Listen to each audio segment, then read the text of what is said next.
Chapter 5. Worm set off again, but now they moved more slowly. Dudwin kept climbing up trees to scout ahead. He shouted down all that he saw from his perch and took his own sweet time climbing down. You never said no tree climbing, Dudwin said when Wiglaf complained. Keep up with us, Dud, said Wiglaf.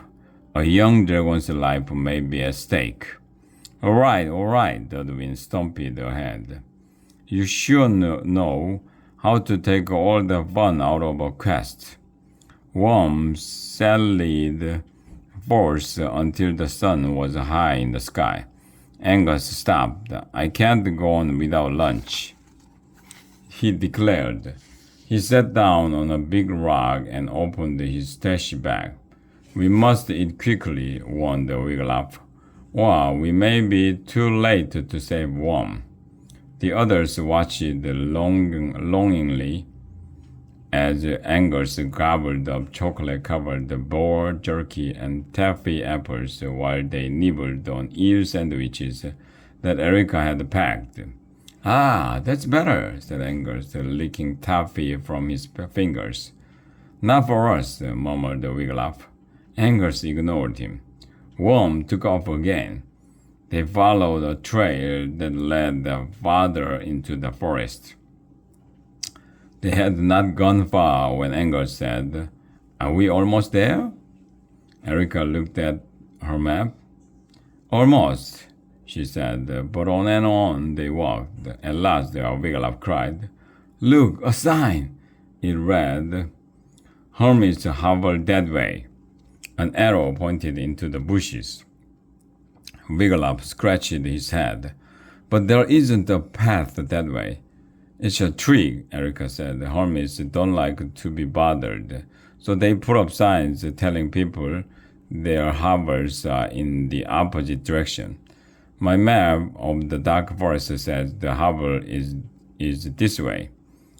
On they went. Soon they came to another sign. It read, If you are trying to reach Hermit's hovel, you are on the wrong path.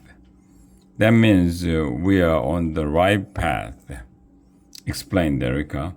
A third sign was pinned to a tree. It read, Good thing you are not looking for a hermit, because you won't find one going this way. We must be close, said Janice. The Worm official rescue mission crept up the path until they came to a clearing. The trees had been cut down, letting in light. A small broken down hut sat in the middle of the clearing. Boards were nailed across its windows. The roof was full of holes. There was a sign on the door. Louis doesn't live here anymore. Worm? Wiglaf called. Are you in there? But before he got an answer, lads in red and white Kenzie tunics ran toward the hovel from the opposite direction. They were bright red feathers in their helmets and carried long shiny swords. They surrounded the hovel. Wiglaf counted them. 10, 12, 14. His heart beat like a drum. How could the 5 of them take on 14 well-armed Kenzie lads to save Worm? We know you are in there, Dragon, Lonsi shouted in the direction of the hovel. Achoo! Came the reply. Is Worm sick? Wiglaf wondered. We know you are small and weak, shouted Chauncey. And easy to slay, shouted Delancey. Come out, shouted Flauncey. Or we are coming in. No, came a voice from inside the hovel. Go away. Achoo! Worm was in there, and he was definitely sick. Hold on, Worm, yelled Wiglaf, darting out from behind the trees. I'm coming! Wiglaf, wait, said Erica, but it was too late. Wiglaf was speeding toward the hovel. His friends ran after him. The Kenzie lads watched in surprise. Don't worry, Worm, Wiglaf called. We shall save you.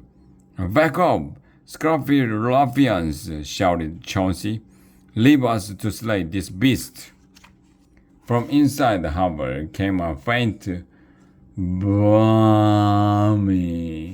"Yes, Worm!" shouted Wigglytuff. "It's me!" Wigglytuff heard sniffling and coughing and hacking inside the hovel. The dragon's nose was really stuffed up. He sounded awful. "Begone, DSA," said Flauncey, tossing his plum out of his eyes. "But this is our dragon," Angus said. "We raised him from an egg," said Wigglytuff. "We named him Worm." "All right," Flauncey said. "You're trying to trick us to get the gold," said Chauncey. "Worm has no gold," said Wigglytuff. "Back off, DSA," Chauncey snarled. "We are the best dragon slayers around, and we are going to prove it." Wigglytuff heard a creaking noise. The door to the hovel was inching open. Worm's snout poked out. The dragon blinked his watery yellow and red eyes. His pink ears drooped. He coughed, and little puffs of smoke rose from his mouth. "Bummy," he bleated. "Bummy, Worm of gold." "Did you hear the four beast lads?" Glauncey cried. "He has gold." "No," Wigglytuff shouted. "He doesn't have gold. He has a cord." Chauncey ignored him. "Prepare to slay," he cried. The KNC lads raised their swords and stepped forward. Worm sniffled. "Wormsy. He says he's sick," said Glauncey, sounding worried. "Ah, that's just some DSA trick," said Chauncey. "We charge you on the count of 3. 1. Wigglytuff had to do something, and fast. "Stop!" Wigglytuff cried. "Worm is sick. He has dragon pox." The KNC lads stopped. They lowered their swords. Chauncey glared at Worm. "Is it catching?" Angus said. "'Cause if it is, I am off." Wigglytuff elbowed his friend. "That's right," Erica said, getting what Wigglytuff was doing. "Dragonpox is horrible and very contagious to people." The KNC lads looked nervous. "He has all the symptoms," Wigglytuff said, looking at poor, droopy Worm. Watery eyes, runny nose, flapping ears. Worm closed his eyes and gave a giant achoo. "Sneezing," said Wigglytuff. "The pox come at the end." Launcey, Flauncey, and several other KNC lads stepped back. "Don't let them hurt me," cried the poor, stuffed-up Worm. He buried his face in Wigglytuff's tunic. Wigglytuff waved the sure-kill at the KNC lads. He tried to look threatening. "Begone!" he shouted. "Begone before you fall sick with the dread dragon pox." Wigglytuff tried to sound commanding, and maybe he was, because suddenly all the KNC lads froze. Their eyes opened wide. "Ah!" screamed Chauncey. "Ah!" screamed Launcey. "Ah!" screamed Flauncey and Delancey and all the rest of the KNC lads. The whole pack turned and ran helter-skelter into the forest. They ran as if there were a herd of fire-breathing dragons after them. Wigglytuff smiled. He had no idea he could scare anyone so much. Then suddenly Angus was screaming too. "Ah! Ah!" screamed Dudwin. Even Erica let out a yelp. Janice stopped chewing gum and stared. Then they all turned and ran away from the harbor. "What is going on?" Wigglytuff wondered. "How can they be scared of me?" All at once, Wigglytuff felt the ground shake. A large shadow appeared in front of him. Slowly, he turned to see what was making the shadow. He looked up and up and up. Looming over the harbor was a little lass of 4 or 5 years old. Only she wasn't little. She was a giant.